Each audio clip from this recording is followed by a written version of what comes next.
नमस्कार साथियों ये कॉम्प्रिहेंसिव टेस्ट है फोरम आईएएस का। फोरम आईएएस की ये बुक है और इसमें बहुत सारे क्वेश्चंस हैं, लगभग 50 क्वेश्चंस आज की इस वीडियो में करेंगे और बहुत डीप अंडरस्टैंडिंग के साथ इन क्वेश्चंस को सॉल्व करेंगे। सबसे पहला क्वेश्चन ये कह रहा है कि which of the following statement best describe the term natural capital. साथियों सबसे पहले अगर आपको मैं ये बताऊं कि कैपिटल किसको कहते हैं, तो कैपिटल की जो डेफिनेशंस है वो क्या है। कैपिटल वो रिसोर्सेस हैं, वो चीज़ें हैं जो अपने ऑनर को बेनिफिट पहुंचाती हों, उनको कैपिटल कहते हैं। अपने ऑनर को की एसेट्स में इंक्रीजमेंट लाती हो, उनको कैपिटल कहते हैं। कैपिटल अपने आप में एक बहुत ब्रॉड टर्म है और इसका मतलब ये है कि हर वो चीज़ें जो अपने मालिक को बेनिफिट पहुंचाने में काम आती हैं वो कैपिटल है। जैसे कैपिटल, अगर आपसे ये कहा जाए कि कैपिटल के कुछ एग्जांपल्स बताइए, तो अगर मैं ये कहूँ कि ह्यूमन कैपिटल, अगर मैं ये आपको लिखकर बताऊं कि ह्यूमन कैपिटल में अगर मैंने यहाँ कैपिटल लगाया है तो इससे आप क्या समझ पाएंगे, तो इससे ये समझ पाएंगे कि ये वैसी चीज़ें हैं जो ह्यूमन को फ़ायदा पहुँचाती है। तो वो क्या क्या हो सकता है? वो हो सकता है आपकी नॉलेज, ह्यूमन की नॉलेज, ह्यूमन का स्किल, ह्यूमन की एजुकेशन, ह्यूमन के बिहेवियर्स, गुडविल, ये सारी चीज़ें ह्यूमन कैपिटल में आती हैं। ठीक है। वहीं अगर हम बात करें नेचुरल कैपिटल की, जो चर्चा हो रही है, उसका मतलब क्या होगा? उसका मतलब ऐसी कैपिटल, ऐसे रिसोर्सेस जो नेचुरली अवेलेबल हैं और वो आपको फ़ायदा पहुंचा रही हों, तो उसको हम कहेंगे नेचुरल कैपिटल। साथियों अगर आप इनको देखें, इनमें पहले को पढ़ें तो पहला कहता है कि नेचुरल कैपिटल कहने का मतलब क्या ये हो सकता है कि ये एक इकोनॉमिक वैल्यू है उन सारी चीज़ों का जो स्टॉक ऑफ नॉलेज है, social personality attribute embedded in a person. ये तो कहीं ना कहीं एक ह्यूमन कैपिटल की डेफिनेशन है। नेचुरल कैपिटल की अगर आपको डेफिनेशन पढ़नी हो तो वीडियो पॉज करके आप नेचुरल कैपिटल की डेफिनेशन ये पढ़ सकते हैं, ये आपके आंसर हो सकते हैं। ये कह रहा है कि नेचुरल कैपिटल कहने का मतलब वर्ल्ड के वो सारे स्टॉक जो नेचुरल एसेट्स के रूप में प्रेजेंट हैं उसको नेचुरल कैपिटल कहते हैं। जैसे कि सॉइल हो गया, एयर हो गया, वाटर हो गया, और सारे लिविंग थिंग्स जो हैं वो नेचुरल कैपिटल में आते हैं। क्लियर है आपको? ये सारी चीज़ें आपको पता होनी चाहिए। अब क्वेश्चन नंबर 2 पे आ सकते हैं क्या? आइए, क्वेश्चन नंबर 2 जो है वो आरबीआई से रिलेटेड है साथियों, और इसको अगर आप पढ़नी हो तो आप मनी एंड बैंकिंग नाम के करके एक चैप्टर होता है, मनी एंड बैंकिंग। ठीक है, कुछ लोग इसको करेंसी के नाम से भी पढ़ाते हैं, लेकिन मनी एंड बैंकिंग जो है वो एक प्रीफर्ड नेम है, जो अगर आप कॉमर्स से आपने कुछ करा होगा तो ये एक बुक भी है, होती है। ठीक है, और इसमें आपको फिस्कल पॉलिसी, मॉनेटरी पॉलिसी, इन सारी चीज़ों को पढ़ना होता है। आरबीआई जो स्टेप लेती है इन्फ्लेशन को ठीक करने के लिए, आपके day to day banking operations को ठीक करने के लिए, तो आरबीआई के द्वारा ली गई स्टेप को हम लोग मॉनेटरी पॉलिसी कहते हैं। वहीं सरकारें अगर कोई पॉलिसी लें तो उसको हम लोग फिस्कल पॉलिसी के नाम से जानते हैं। ये बातें आपको पता होनी चाहिए। ठीक है, क्लियर है यहाँ तक? तो आपसे क्या पूछ रहा है कि with reference to likely impact, मतलब कि आपको ये बताना है कि लाइकली इम्पैक्ट क्या हो सकता है अगर आरबीआई की डिसीजन ये हो कि आरबीआई अपने रेपो रेट को बढ़ाना चाहता है। तो सबसे पहले आपको पता है क्या रेपो रेट क्या होता है? रेपो रेट वो रेट होता है जिस पर आरबीआई कुछ पैसे बैंक को देती है। यानी आरबीआई जो लोन देती है बैंकों को, वो जिस रेट पर आरबीआई लोन देती है उस रेट को हम लोग रेपो रेट कहते हैं। तो इसमें आपसे ये पूछा जा रहा है कि साथियों आप ये बताइए कि अगर आरबीआई ने रेपो रेट को बढ़ा दिया, ठीक है, तो क्या क्या इसके इम्पैक्ट हो सकते हैं, और इनमें से जो जो इम्पैक्ट होंगे उनमें से कितने इम्पैक्ट सही हैं। ठीक है, पहला ये बता रहा है इट में reduce the multiplier effect of money on the economy. सबसे पहली बात कि क्या आरबीआई ने अपने रेपो रेट को बढ़ाया, क्या उससे मल्टीप्लायर इफेक्ट ऑन इकोनॉमी जो है, मनी है, वो बढ़ेगा या घटेगा। ये बातें सबसे पहले आपको जाननी है।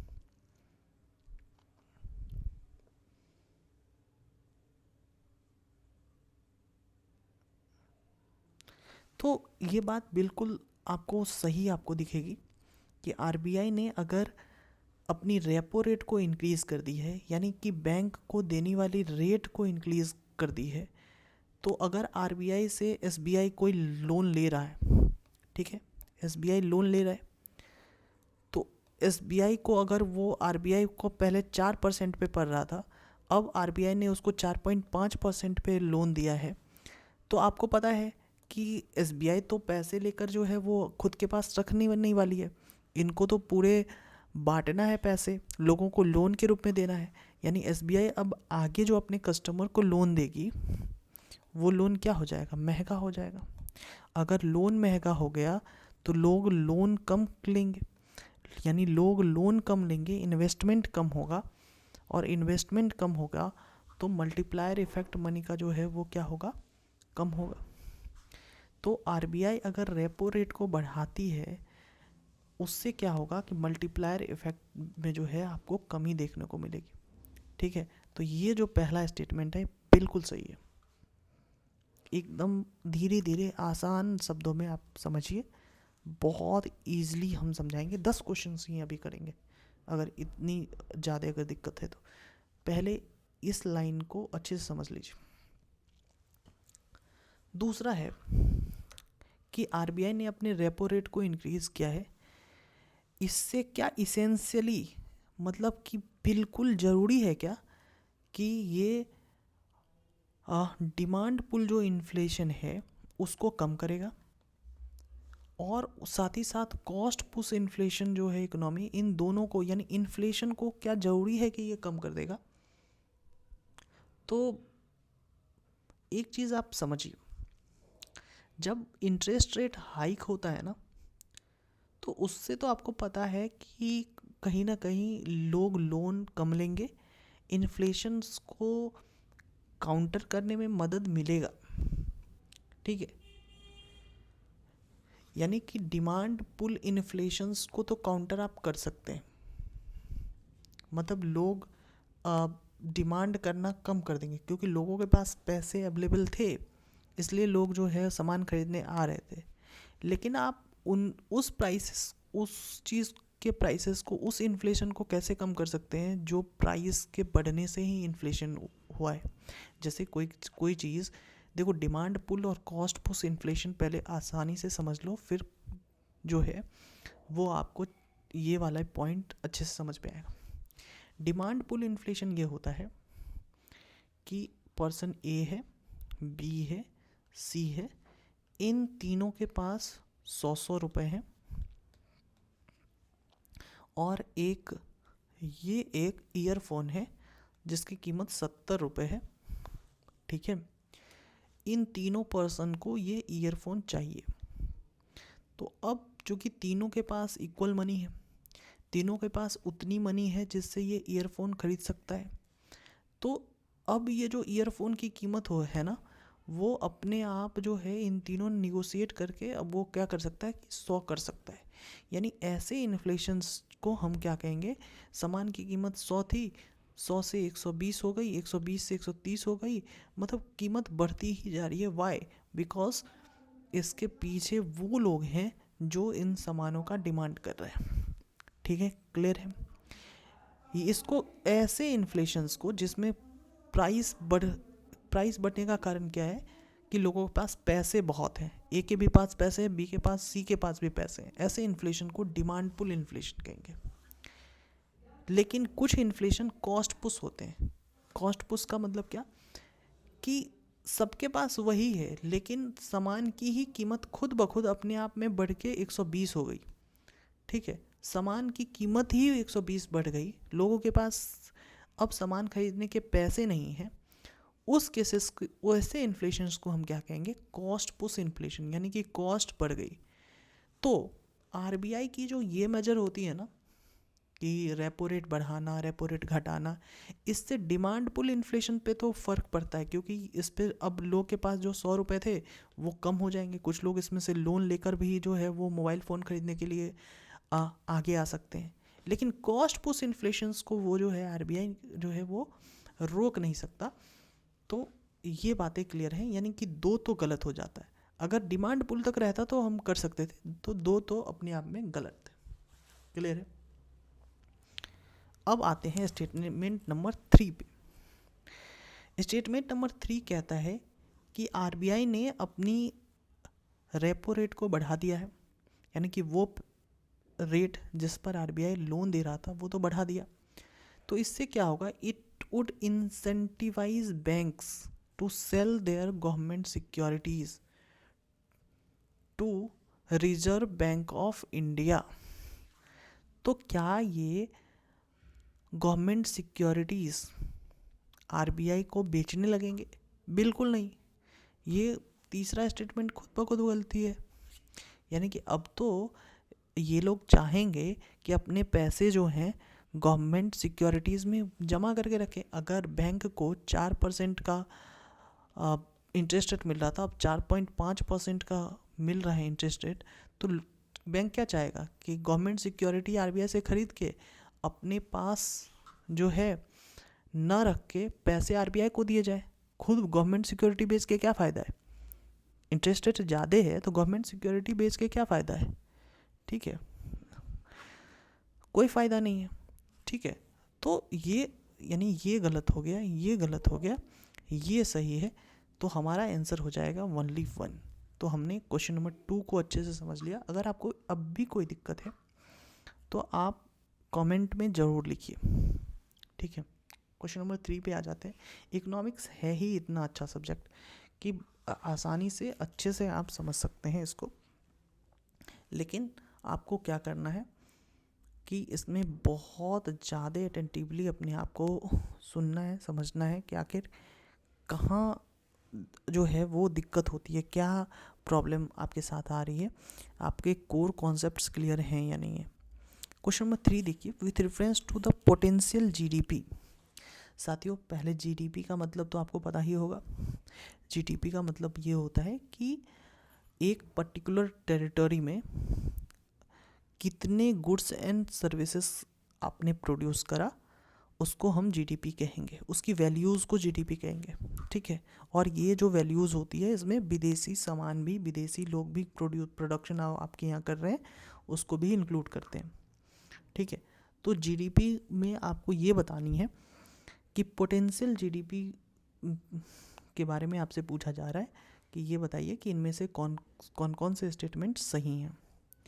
सबसे पहला स्टेटमेंट आते हैं कि पोटेंशियल जीडीपी कहने का मतलब है कि it is determined based on highest growth rate achieved by the country in last 30 years. Potential GDP के बारे में ये कह रहा है कि ये हम पता करते हैं कि लास्ट 30 वर्षों में हमारे कंट्री ने क्या अचीव किया है। तो ये बिल्कुल ही बकवास बात है, ऐसी चीज़ें पोटेंशियल जीडीपी में नहीं आती हैं। पोटेंशियल जीडीपी का मतलब है, नाम से ही क्लियर है कि अगर आप सुनते होंगे पोटेंशियल वर्ड का इस्तेमाल हम वहाँ करते हैं जब आप किसी चीज़ की मैक्सिमम आप उससे निकालना चाहते हैं। जैसे कि एक पर्सन है जो अच्छा दौड़ लेता है तो आप उसको कहते हैं कि आप में पोटेंशियल है कि आप आर्मी में जा सकते हैं, आप में पोटेंशियल है कि आप पुलिस सर्विस में जा सकते हैं। यानी कि मैक्सिमम अमाउंट ऑफ जो गुड्स एंड सर्विसेज हैं अगर आपके इकोनॉमी में वो कितनी प्रोडक्शन होती है उसको पोटेंशियल जीडीपी कहेंगे। कि मतलब कि आप पोटेंशियल जीडीपी को इस तरीके से कह सकते हैं कि वो मैक्सिमम, आप लिख सकते हैं कि वो maximum amount of goods and services जो एक देश प्रोड्यूस कर सकता है, एक इकोनॉमी प्रोड्यूस कर सकता है अगर वो फुल कैपेसिटी पे काम करे तो, ठीक है। जब वो फुल कैपेसिटी पे कोई भी इकोनॉमी काम करे, उसके लेबर कैपिटल जो भी उनके यहाँ काम कर रहा है, अगर वो पूरी कैपेसिटी पे काम करे तो कितना गुड्स एंड सर्विसेज प्रोड्यूस कर सकता है, उसको हम क्या कहेंगे, पोटेंशियल जीडीपी कहेंगे। तो पोटेंशियल जीडीपी कहने का मतलब ये नहीं होता है कि लास्ट 30 ईयर 40 ईयर ये सारी चीज़ों पे पोटेंशियल जीडीपी जो है वो डिपेंड ही नहीं करती। ग्रोथ रेट इन सारी चीज़ों पे पोटेंशियल जीडीपी डिपेंड नहीं करती। तो ये तो यहीं से गलत होता हुआ दिखाई देता है। हर एक चीज़ को बहुत आसानी से धीरे धीरे क्लियर करेंगे, आपको मज़ा आ जाएगा। दूसरी बातें ये कही कि when potential GDP is greater than actual GDP, तो ये बताता है कि it indicates that economy is running at the inefficient rate. ठीक है, तो ये बातें बिल्कुल सही कहता है कि जब एक पोटेंशियल जीडीपी आपको एक्चुअल जीडीपी से ज़्यादा है, ठीक है, क्योंकि पोटेंशियल जीडीपी ये कहता है कि आप मैक्सिमम ये प्रोड्यूस कर सकते हैं, आप मैक्सिमम जो है 60 में 90 प्रोड्यूस कर सकते हैं, लेकिन एक्चुअली आप 60 प्रोड्यूस कर रहे हैं, ठीक है। एक्चुअल जीडीपी ये है, ठीक है, और पोटेंशियल जीडीपी है कितना 90, ठीक है। तो ये पोटेंशियल है, आपको लिखना चाहें तो आप लिख सकते हैं। तो एक्चुअल 60 है और पोटेंशियल है 90, यानी कि फुल कैपेसिटी पे अगर इकोनॉमी काम करे तो 90 आप प्रोडक्शन कर सकते हैं और एक्चुअली आप 60 प्रोडक्शन कर रहे हैं। तो ये क्या बताता है कि आपकी जो इकोनॉमी है ना वो बहुत इनएफिशिएंट रेट पर जो है वो चल रही है। बिल्कुल, यानी कि आप कहेंगे कि सर ये बातें तो बिल्कुल क्लियर है। पहले अगर आपने नहीं पढ़ा होता, अगर मैंने आपको नहीं बताया होता कि पोटेंशियल जीडीपी क्या होता है, तो ये लाइनें जो हैं वो आपकी जो है वो दिमाग हिला देती। लेकिन अब बहुत आसान है, पोटेंशियल जीडीपी को का मतलब आपको पूरी अच्छे तरीके से समझ में आया। तीसरी लाइन को पढ़ते हैं। तीसरा लाइन कहता है कि actual GDP of an economy higher than the potential GDP, हाँ, then central bank likely to reduce the interest rate. Why central bank why likely to reduce the interest rate.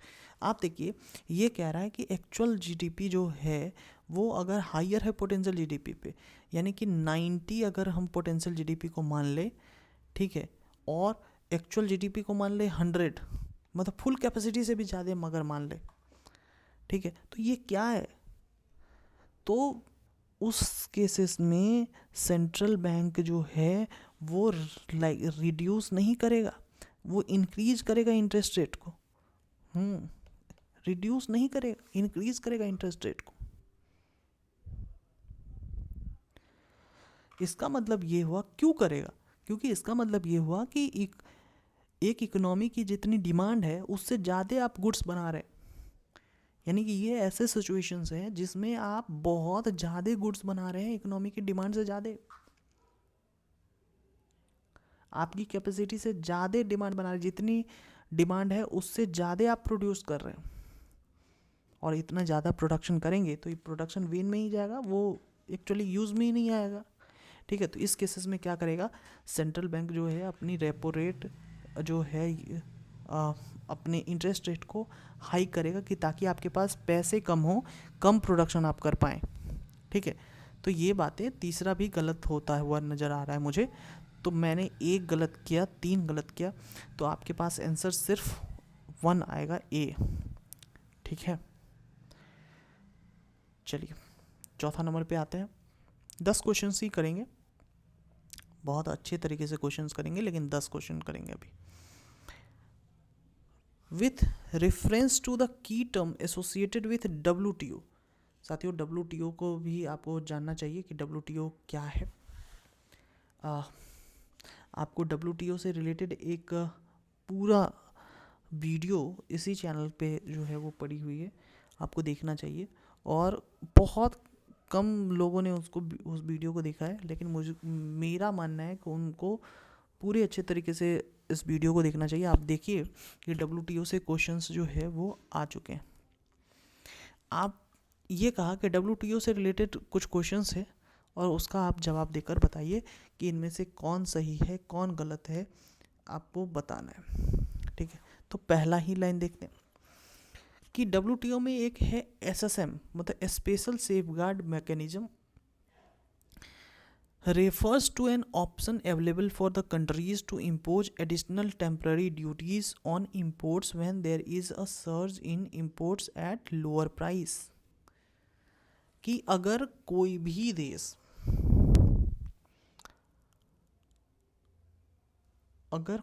देश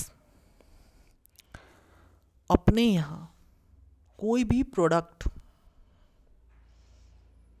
उसके यहाँ बहुत कम प्राइसेस में उसके यहाँ आ रही है, तो वो जो है वो क्या कर सकता है, उस कंट्री के पास ये अवेलेबल ऑप्शंस हैं कि वो स्पेशल सेफगार्ड मैकेनिज़्म अपने यहाँ लगा सकता है, एडिशनल ड्यूटीज़ जो है वो इम्पोज कर सकता है। और ये एडिशनल ड्यूटीज़ किस पर होगा, ऑन एग्रीकल्चर इंपोर्ट। साथियों ये बात आप देखिए, ऑन एग्रीकल्चर इंपोर्ट ये एडिशनल ड्यूटीज़ आप लगा सकते हैं। क्यों? क्योंकि AOA एग्रीमेंट ऑन एग्रीकल्चर के अंदर ये बातें पूरी अच्छी तरीके से लिख के रखी गई हैं कि आप स्पेशल सेफगार्ड मैकेनिज्म का तब इस्तेमाल करेंगे, यानी कि आप एडिशनल टेम्परेरी ड्यूटीज़ तब लगाएंगे एग्रीकल्चर इंपोर्ट पे जब एग्रीकल्चर प्रोडक्ट आपके यहाँ इंपोर्ट के रूप में आए और वो कम प्राइसेस पे आए, तो उस समय आप एडिशनल ड्यूटीज़ लगा सकते हैं। तो एक जो है वो बिल्कुल सही है। क्लियर है? दूसरे नंबर में आते हैं साथियों, हमने उसी वीडियो में ग्रीन बॉक्स, एम्बर बॉक्स ये सारे आपको बताए हैं। तो सबसे पहले ग्रीन बॉक्स के बारे में जानते हैं। ग्रीन बॉक्स जो सब्सिडीज़ है एग्रीकल्चर में, वो बताता है कि ट्रेड डिस्टॉर्टिंग गवर्नमेंट सब्सिडीज़ और इन सारी चीज़ों को needs to be curbed at any cost. क्या ये बात सही है? बिल्कुल नहीं। ग्रीन बॉक्स नाम से ही क्लियर है, ग्रीन मतलब वो चीज़ें जो अलाउ होती हैं। ठीक है, वो चीज़ें जो अलाउ होती हैं। इन्होंने ये कहा कि गवर्नमेंट सब्सिडीज़ और ट्रेड डिस्टॉर्टिंग गवर्नमेंट सब्सिडी जो है वो जो है कर्व होनी चाहिए। नहीं, ग्रीन बॉक्स कहने का मतलब ये है कि वैसे सब्सिडी जो आपके ट्रेड डिस्टॉर्टिंग नहीं है, फ्री ट्रेड को डिस्टॉर्ट अगर कोई नहीं कर रहा है, फ्री ट्रेड को अगर कोई सब्सिडी डिस्टॉर्ट नहीं कर रहा है, तो वो सब्सिडी जो है अलाउ होनी चाहिए। इसको ग्रीन बॉक्स सब्सिडीज़ कहते हैं। वहीं एम्बर बॉक्स, ये जो पूरी डेफिनेशंस है ना, इसको एम्बर बॉक्स सब्सिडी के रूप में आप कह सकते हैं कि एम्बर बॉक्स का मतलब वो होता है कि जो ट्रेड डिस्टॉर्टिंग नेचर की होती हैं उनको किसी भी कंडीशन में कर्व करना पड़ेगा, उसको एम्बर बॉक्स कहते हैं। ठीक है, तो ग्रीन बॉक्स में अलाउ होती है, एम्बर बॉक्स में अलाउ नहीं होती है। ठीक है, तो ये बातें यानी 2 नंबर तो गलत हो गया। क्लियर है? आइए अब पीस क्लॉज के बारे में जानते हैं साथियों। पीस क्लॉज के बारे में आपको पता ही है कि बाली में इंट्रोड्यूस हुआ था पीस क्लॉज। बाली इंडोनेशिया में थे। ठीक है, यहाँ सबसे पहले पीस क्लॉज इंट्रोड्यूस हुआ था और भारत का रोल बहुत बड़ा है पीस क्लॉज जब इंट्रोड्यूस हुआ था ना। ठीक है, तो बाली पैकेज के रूप में आया था 2013 में। ठीक है, पीस क्लॉज के बारे में क्या क्या कह रहा है पहले इसको पढ़ ले। Peace clause is invoked by India. ठीक है, बिल्कुल सही। टू जस्टिफाई द MSP, आपको पता है कि MSP कितना ज़्यादा भारत में चल रहा है। MSP regime for national food security programme 100% सही है, ये बातें बिल्कुल सही हैं कि आपको पता है। सबसे पहले मैं आपको पीस क्लॉज के बारे में बताऊं तो 2013 में जो WTO की जो एग्रीमेंट हो रही थी वहाँ बाली में, तो वहाँ ये इंट्रोडक्शन इंडिया और चाइना के अकॉर्डिंग आया, और वहाँ पीस क्लॉज जो है वो एक एग्रीमेंट WTO के अंदर आया। पीस क्लॉज में ये कहा गया कि कोई भी कंट्री उसको लीगली बार नहीं किया जाएगा अगर वो अपने यहाँ फूड सिक्योरिटी प्रोग्राम चला रही है, और उसकी जो सब्सिडी है वो WTO की जो एग्रीमेंट है अगर उसको ब्रीच कर रहा है तो, ठीक है। और पीस क्लॉज जो है वो नेशनल फूड सिक्योरिटी प्रोग्राम को भी जो है वो क्या कर रहा है, सपोर्ट करता हुआ दिख रहा है। तो ये भी बातें सही हैं। तो 1-3 आपको सही नज़र आया। चौथा देखते हैं। D minimus refers to the minimum level prescribed towards product specific non-product specific agriculture subsidies। तो डी मिनिमस का मतलब जो है ये बिल्कुल सही है, ये भी बातें सही हैं। यानी 3 चीज़ें आपको सही है। सबसे पहले मैं बता रहा हूँ, आप समझिए। डी मिनिमस का मतलब होता है कि मिनिमम लेवल जो प्रिस्क्राइब्ड है एग्रीकल्चर के एग्रीमेंट के ऊपर, ठीक है। और ये बेसिकली आप देखेंगे कि डेवलप्ड कंट्रीज़ के लिए जो है वो 5% का होता है, और डेवलपिंग कंट्रीज़ के लिए जो है वो 10% का आपको देखने को मिलेगा, ठीक है। तो डी मिनिमस जो है वो एम्बर बॉक्स सब्सिडीज़ के रूप में आपको देखेगा, ठीक है। तो ये बात आपको याद रखने पड़ेंगे।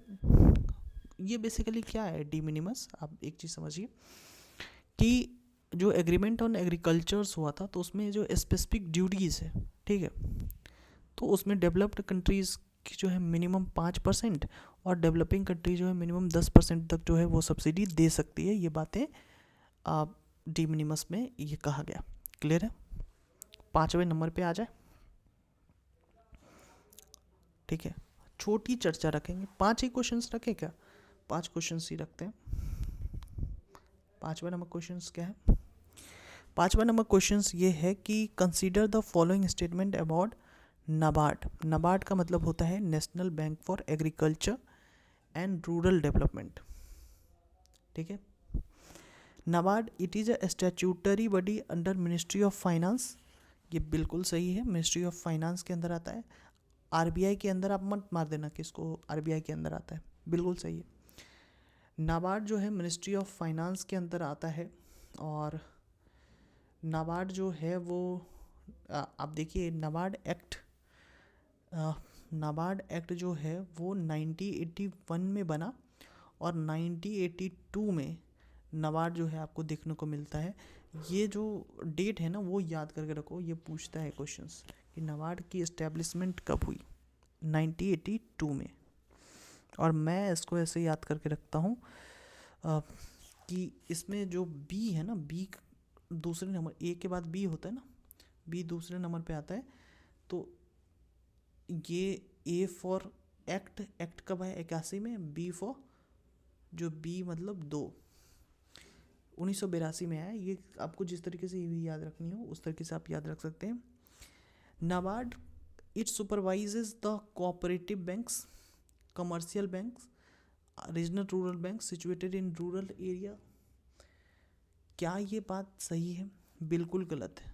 नाबार्ड जो है ना, नाबार्ड सिर्फ और सिर्फ आपको पता होने चाहिए कि कोऑपरेटिव बैंक्स को और रीजनल रूरल बैंक्स को जो है वो क्या करती है, सुपरवाइज करती है। रीजनल रूरल बैंक को सुपरवाइज करती है नाबार्ड। अगर ये कॉमर्शियल बैंक को सुपरवाइज करने लग गई तो फिर RBI क्या करेगा वहाँ बैठ के? क्लियर है आपको? यानी कि जो रीजनल रूरल बैंक है या कमर्शियल बैंक्स हैं, कोऑपरेटिव बैंक्स है, इनको वो क्या करती हैं, हेल्प करती हैं। नाबार्ड जो है वो बहुत ज़्यादा कोऑपरेटिव बैंक्स की जो सुपरविज़न है ये बातें बहुत ध्यान से रखना, ये नाबार्ड करती है। और ये नाबार्ड जो है ना, वो हर एक स्टेट के अंदर आपको दिखने को मिलेगा। ये जो रीजनल रूरल बैंक है ना, इन सारे चीज़ों को सुपरवाइज करते हुए, ठीक है। NABARD prepares district level credit plan and guide the banking industry in achieving this target.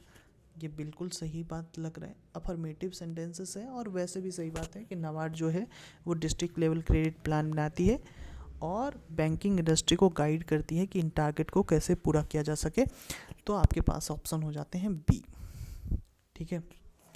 6 number पे आते हैं, consider the following with regard to the monetary policy tools and their impact.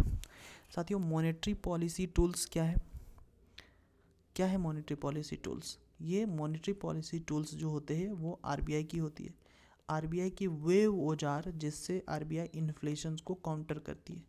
और ये औजार क्या है? Repo rate, reverse repo rate, open market operations, जिसमें कि ओपन मार्केट ऑपरेशन में क्या होता है कि सिक्योरिटीज़ बेचना खरीदना, इनको ओपन मार्केट ऑपरेशंस कहते हैं। तो सबसे पहले क्वेश्चन नंबर 6 को देखते हैं। क्वेश्चन नंबर 6 का पहला सेंटेंसेस ये कह रहा है कि एक बात बताइए कि monetary policy tool include direct lending to bank. Yes, direct lending to bank ही तो है। डायरेक्ट लेंडिंग, अगर बैंक को डायरेक्ट लेंड कर रहे हैं तो यही तो है रेपो रेट, जिस रेट पे हम बैंक को डायरेक्ट लेंड कर रहा है आरबीआई। बिल्कुल सही है। और आरबीआई अगर बैंक से कुछ लोन ले भी ले, नॉर्मल कॉमर्शियल बैंक से आरबीआई ले ले, तो उसको रिवर्स रेपो कहते हैं, वो भी मॉनेटरी पॉलिसी में ही आएगा। Open market operation refers to the government buying और selling short term treasury and other securities in open market. तो ये बात बिल्कुल ही गलत है। मैंने आपको ओपन मार्केट ऑपरेशन अभी बताते हुए आपको बताया है कि गवर्नमेंट नहीं, आरबीआई ये काम करती है। आरबीआई क्या करती है कि गवर्नमेंट सिक्योरिटी बेचती और ख़रीदती है। यानी कि ये जो काम है ना गवर्नमेंट की, कि वो सिक्योरिटी बेचना और ख़रीदना, ये आरबीआई के द्वारा होता है, ना कि गवर्नमेंट के द्वारा, ठीक है। इसके बाद तीसरा है कि reducing CRR SLR requirement for bank में lead to decline in interest rate. तो ये बातें बिल्कुल सही है। अगर CRR मतलब cash reserve ratio, SLR statutory liquidity ratio को अगर हम कम करेंगे, इससे क्या होगा? इससे ये होगा कि इंटरेस्ट रेट जो है वो बैंक अपनी इंटरेस्ट रेट को कम करेगी। क्यों? क्योंकि बैंक के पास जो अवेलेबल मनी है वो क्या होगा? अधिक हो जाएगा। बैंक के पास लोन देने के लिए पैसे अधिक होंगे। पैसे अगर अधिक होंगे और मांगने वाला पहले ही इतना है, यानी कि लोन पैसे ज़्यादा अवेलेबल हैं, तो बैंक को अपने इंटरेस्ट रेट को कम करना पड़ेगा, ठीक है। पैसे की ज़्यादा अवेलेबिलिटी है, बैंक को लोन भी देना है, लोन उनसे कमाई करनी है उसको। तो ये बातें, यानी कि 1 और 3 जो है वो सही होता हुआ नज़र आ रहा है। आपके पास ऑप्शन सी जो है इनका सही उत्तर होता हुआ नज़र आता है, ठीक है। 7वें नंबर पे आ जाए।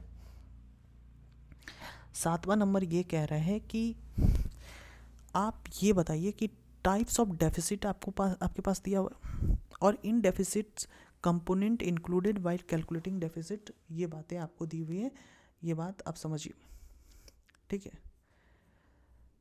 क्लियर है? सबसे पहला डेफिसिट जो है, 7 नंबर का जो सबसे पहला डेफिसिट है वो है फिस्कल डेफिसिट। साथियों, फिस्कल डेफिसिट जो है it includes all capital receipt of the central government. साथियों, ये गलत है। फिस्कल डेफिसिट में सिर्फ और सिर्फ रेवेन्यू की बातें आती हैं। आप देखिए कि फिस्कल डेफिसिट में टोटल एक्सपेंडिचर, जितने सारे टोटल एक्सपेंडिचर होते हैं उसमें से जब हम क्या करते हैं, कैपिटल रिसिप्ट को घटा देते हैं, अदर देन लोन जो है होता है उसको, अदर देन क्रेडिट लेंडिंग जो होता है उसको अगर घटा देते हैं, लोन को घटा देते हैं, अदर देन कैपिटल रिसिप्ट, इसमें लिखो अदर देन बोरोइंग। अगर हम टोटल एक्सपेंडिचर में से capital receipt other than borrowing को घटाते हैं और इसमें ऐड कर देते हैं रेवेन्यू रिसिप्ट, ठीक है, तो हम कहाँ पहुँच पा रहे हैं, हम फिस्कल डेफिसिट पे पहुँच पा रहे हैं। यानी कि ये बातें तो अच्छी तरीके से गलत है। ऑल, यहाँ जो ऑल लग गया ना, इंक्लूड ऑल कैपिटल रिसिप्ट, नहीं, बोरोइंग को छोड़ के, क्लियर। अगर आपके पास दूसरा आ रहा है कि रेवेन्यू रिसिप्ट डिफिसिट किसको कहेंगे, साथियों रेवेन्यू डेफिसिट जो है it includes profit occurred by the central public sector under CPSU। Yes, बिल्कुल, रेवेन्यू रिसिप्ट का मतलब ये है कि गवर्नमेंट अगर कोई बिजनेस चला रही है, अगर उनसे कोई इनकम गवर्नमेंट को आ रहा है तो उसको रेवेन्यू रिसिप्ट कहेंगे, ठीक है, रेवेन्यू रिसिप्ट कहेंगे। और रेवेन्यू डेफिसिट किसको कहेंगे, रेवेन्यू डेफिसिट कहेंगे कि अगर आपकी रेवेन्यू एक्सपेंडिचर अधिक हो गई रेवेन्यू रिसिप्ट से तो रेवेन्यू डेफिसिट हो गया, कोई दिक्कत नहीं है, ये बात क्लियर होनी चाहिए, ठीक है।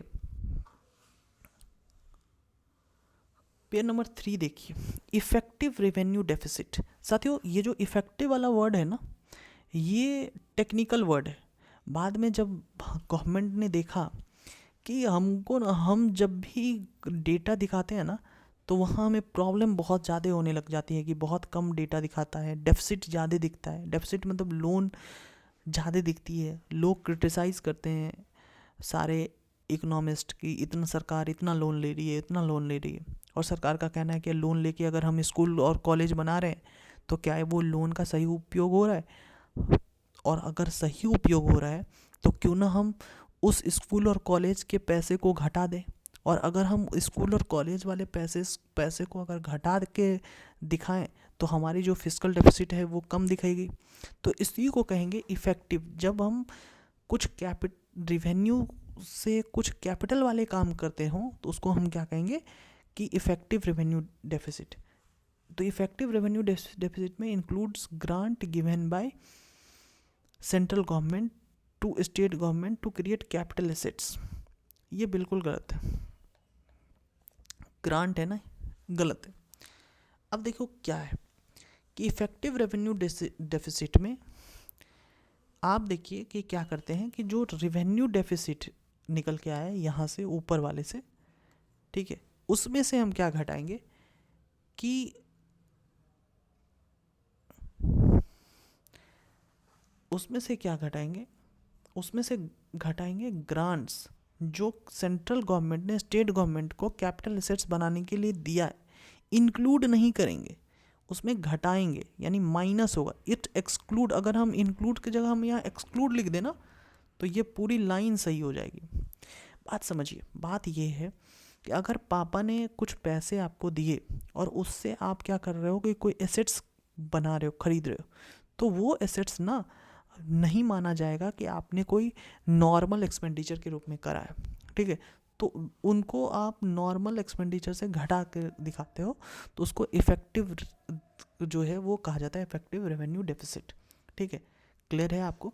तो सिर्फ और सिर्फ जो है ओनली कितने स्टेटमेंट सही हो रहे हैं, सिर्फ एक ही स्टेटमेंट आपको सही हो रहा है, वो रेवेन्यू डेफिसिट वाला जो स्टेटमेंट है ना, इसमें वही सही हो रहा है। 8 नंबर आ जाए।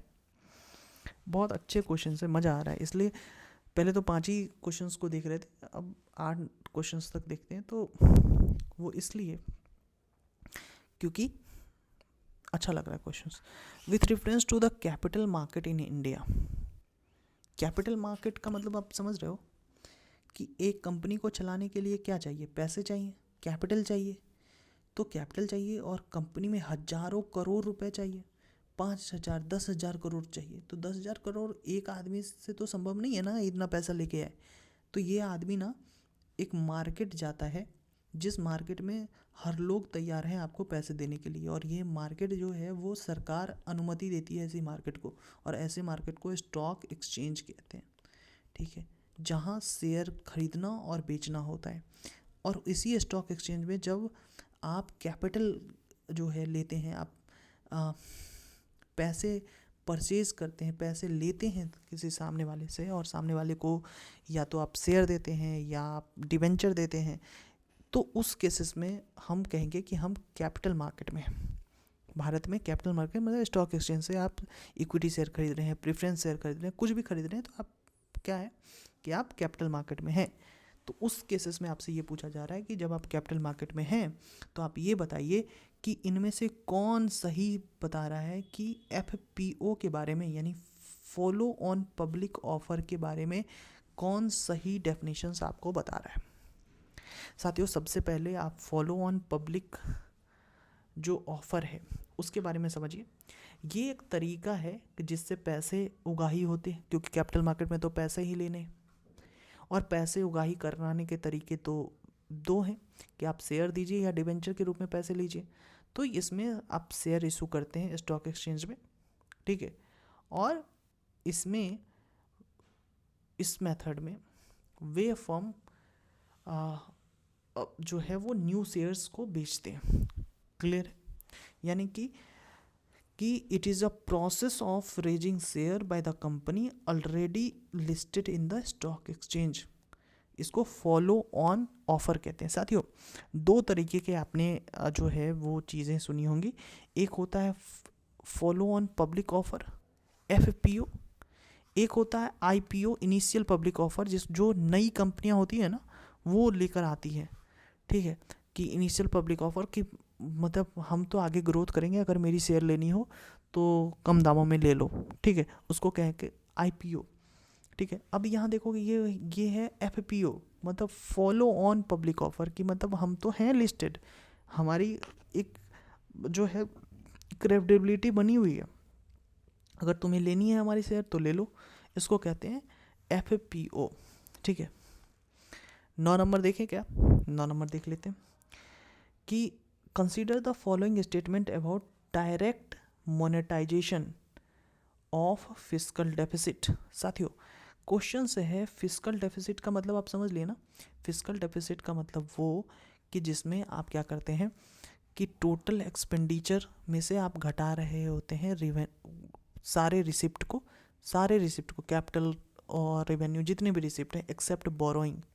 ठीक है, बोरोइंग को छोड़ के सारी जो रिसिप्ट को अगर आप घटाते हैं तो आप क्या करते हैं, फिस्कल डेफिसिट लेते हैं। और नॉर्मली इनको कहेंगे कि वो पैसा जो सरकारें कर्ज के रूप में लेती हैं, ठीक है, उसको कहेंगे। और सरकार जो है अगर कोई पैसे कर्ज के रूप में लेती है तो उसको हम फिस्कल डेफिसिट के कह सकते हैं। यानी इतने पैसों की सरकार की ज़रूरत है। अगर सरकार कह रही है कि हम 100 रुपये खर्च करेंगे और सरकार कह रही है कि हमारे पास 75 रुपये ही जो हैं वो आने वाले हैं, यानी 25 रुपये की तो कमी पड़ेगी, और सरकार सोच के रखी है कि हमारा 100 रुपये खर्च होगा, ठीक है, बजट में, तो 25 रुपये तो कहीं ना कहीं से लाने होंगे। जब 25 रुपये को क्या कहा जाता है, फिस्कल डेफिसिट। ठीक है, तो ये 25 रुपये आप लाएंगे कहाँ से? या तो आप क्या कर लो कि नोट छाप लो, ठीक है, या आप लोन ले लो, बहुत सारे इंस्टीट्यूशन से उससे लोन ले लो। जब आप नोट छापेंगे उस केसेस में क्या होगा, इन्फ्लेशन ज़्यादा होगा। उस केसेस में क्या होगा, आपकी करेंसी की जो वैल्यूज़ है वो डिवैल्यू होगी, क्योंकि लोगों के पास बहुत पैसे आ जाएंगे। ठीक है, तो आपसे ये पूछा जा रहा है कि जब फिस्कल डेफिसिट का डायरेक्ट मोनेटाइजेशन के से आप क्या समझते हैं, क्या इसका मतलब हुआ क्या? तो पहला है कि it essentially printing new currency by RBI without any collateral from the government. ठीक है, क्या ये डायरेक्ट मोनेटाइजेशन है या क्या ऐसा? तो ये बातें बिल्कुल गलत है। पहला बात गलत है कि इसमें ये है कि इसमें डायरेक्ट मोनेटाइजेशन में क्या है कि गवर्नमेंट क्या करती है, RBI को कहती है कि भाई हमें नई करेंसी जो है वो प्रिंट करनी है, और इन रिटर्न जो है RBI को क्या मिलता है, नए बॉन्ड गवर्नमेंट RBI को देती है। समझे? और यानी डायरेक्ट मोनेटाइजेशन की जब भी बात होगी ना, तो आप ये समझिएगा कि नई करेंसी प्रिंट होगी। लेकिन नई करेंसी प्रिंट होगी उसका मतलब ये नहीं कि हमेशा कोलेट्रल रखा जाएगा और कोलेट्रल नहीं रखा जाएगा, यानी कोलेट्रल से सीधे सीधे संपर्क जो है ना वो कहीं ना कहीं ये स्टेटमेंट को क्या बना दे रहा है, गलत बना दे रहा है। कोलेट्रल या तो गवर्नमेंट रख सकती है या गवर्नमेंट नहीं रख सकती है, ये बात क्लियर है। तो यानी 1 नंबर स्टेटमेंट जो है अगर ज़्यादा देखें तो वो गलत ही आपको दिखाई देगा, ठीक है। अच्छा, 1 नंबर स्टेटमेंट को हम क्यों काट रहे हैं, वो इसलिए काट रहे हैं कि 1 नंबर को हम इसलिए काट रहे हैं क्योंकि इसमें ये कहा कि direct monetization of fiscal deficit का तो मतलब आप समझ लिए कि जो कर्ज है ना, कर्ज का पैसा पैसे छाप करके जो है आप पैसे ले रहे हैं, लेकिन इसका मतलब ये कि आरबीआई पैसे छाप रही है लेकिन गवर्नमेंट कुछ कोलेट्रल रखे ये भी ज़रूरी नहीं है, और गवर्नमेंट कुछ कोलेट्रल नहीं रखे ये भी ज़रूरी नहीं है, ठीक है। तो ये विदाउट एनी कोलेट्रल जो है लिखा, इसलिए हमने इसको काटा। क्लियर है आपको? आइए दूसरी बात, दूसरा है कि जो FRBM एक्ट है, अमेंडमेंट एक्ट 2017, ये कंप्लीटली प्रोहिबिट करता है, करता है सेंट्रल गवर्नमेंट को to engage in direct monetization of fiscal deficit. क्या FRBM एक्ट जो है वो ये कहता है कि गवर्नमेंट जो है वो सेंट्रल गवर्नमेंट प्रिंट नहीं करवा सकती, यानी कि पैसे प्रिंट करवा के नहीं ले सकती, तो ये बात बिल्कुल गलत है। ये बात जो है वो ऐसी बातें नहीं है। इसमें FRBM एक्ट में कुछ एस्केप क्लॉज डाले हुए हैं, आपको इसके बारे में भी जानने चाहिए। एस्केप क्लॉज जो है वो FRBM एक्ट में डाला हुआ है, और एस्केप क्लॉज में ये कहा जाता है कि कुछ एक स्पेशल सर्कमस्टांसेस आएंगे जिनमें हम परमिट करेंगे आरबीआई को, सेंट्रल गवर्नमेंट को, कि वो आरबीआई को डायरेक्शंस दे कि वो नए नोट छाप सके। तो एकदम कंप्लीटली प्रोहिबिट तो नहीं करता, लेकिन एस्केप क्लॉज देकर रखा है, तो हम दूसरे को भी काट रहे हैं, ठीक है। तीसरा नंबर क्या है, direct monetization may lead to increase in inflation in the country. ये बात मैंने पहले ही आपको बताई है कि अगर नोट ज़्यादा छपेंगे, ठीक है, अपनी घर की खेती आप बनाएंगे तो उस नोट की वैल्यूज़ क्या रहेगी, इन्फ्लेशन बढ़ेगा, हर किसी के पास पैसे आएंगे, क्योंकि नोट की सर्कुलेशन अगर इकोनॉमी में ज़्यादा होगी हर किसी के पास पैसे आएंगे, और पैसे अधिक आएंगे तो सामान की कीमतें बढ़ेंगी, डिमांड पुल इन्फ्लेशन होगा, ठीक है। तो यानी तीसरा नंबर सही है, यानी आप ए कहेंगे, ओनली 1 स्टेटमेंट इसका सही नज़र आता है। चलो 10 नंबर क्वेश्चंस पे आ चुके हैं, जो आज का अंतिम होगा हमारे साथ। आप पढ़ रहे हैं, बहुत अच्छे तरीके से पढ़िए। With reference to the consumer confidence survey of India. साथियों, कंज्यूमर कॉन्फिडेंस सर्वे के बारे में क्वेश्चंस पूछ रहा है आपसे। Consumer confidence survey of India, consider the following statement. The survey is released annually by NSSO। क्या ये सर्वे NSSO जो है वो हमेशा रिलीज़ करती है? बिल्कुल गलत है, ये सर्वे RBI रिलीज़ करती है, ठीक है। Consumer confidence survey of India कौन रिलीज़ करती है? RBI रिलीज करती है। हर 2 महीने में ये सर्वे रिलीज होता है, ठीक है, बाई मंथली सर्वे होता है। जो RBI जो है वो करंट परसेप्शंस और एक्सपेक्टेशंस जो कस्टमर्स के हैं इकोनॉमिक सिचुएशंस पे, उनके एम्प्लॉयमेंट पे, ओवरऑल प्राइस सिचुएशंस को लेके, उनके इनकम को लेके, अब ये सर्वे जो है वो कंडक्ट कराती है RBI, और भारत के लगभग 19 सिटीज़ में जो है ये सर्वे कंडक्ट होती है, और जिनसे RBI एक तरीके से एक ट्रेंड जो है वो देखने की कोशिश करता है। तो NSSO हर चीज़ में आप जो है ना वो नहीं मारेंगे, एनुअली नहीं होता, ये बाई मंथली होता है, हर 2 महीने पे होता है, ठीक है। क्लियर है? यानी 1 नंबर तो यहाँ गलत हो गया। दूसरा नंबर देखते हैं कि higher consumer confidence without would most likely result in higher saving rate in the country. ये बात एक तरीके से गलत है। अगर बहुत ज़्यादा कंज्यूमर कॉन्फिडेंस RBI को दिखेगी, यानी कि एम्प्लॉयमेंट ज़्यादा होने की बातें दिखेंगी, इकोनॉमी की जो सिनेरियो अच्छी होने की बात दिखेगी, इनकम बढ़ने की बात दिखेगी, तो उससे सेविंग की ज़्यादा बात आपको दिखने जो है वो नहीं दिखेगा। अगर कंज्यूमर कॉन्फिडेंस हायर है तो इसका मतलब है कि कंजम्पशन ज़्यादा होगा, इसका मतलब कंजम्पशन ज़्यादा होगा, पैसे ज़्यादा खर्च होंगे, ठीक है। इकोनॉमी ग्रोथ करेगी, इकोनॉमी में बूम आएगा, ठीक है। और इसके कारण अगर कंजम्पशन ज़्यादा बढ़ेगा, इसके कारण जो है वो सेविंग रेट रिड्यूस हो जाएगा। एक इकोनॉमी में सेविंग रेट कब बढ़ती है आपको पता है? अगर कोई इकोनॉमी में सेविंग रेट अगर बढ़ती है तो ये बताता है कि कंज्यूमर का जो कॉन्फिडेंस है ना मार्केट में वो रिड्यूस हो रहा है, इसलिए वो कंज्यूमर सेविंग की तरफ जो है वो जा रहा है, ठीक है। अगर कंज्यूमर का कॉन्फिडेंस होगा मार्केट में, ठीक है, तो वो सेविंग कम करेगा, इन्वेस्टमेंट की तरफ ज़्यादा जाएगा, ठीक है, कंजम्पशन ज़्यादा होंगी। तो आरबीआई ना ये consumer confidence survey of India निकाल कर ये बताती है कि अगर ये सही है तो कंजम्पशन ज़्यादा हो गए, पैसे ज़्यादा सर्कुलेशन में आएंगे, इकोनॉमी आगे बढ़ेगी, सेविंग्स ज़्यादा नहीं होंगे, ठीक है।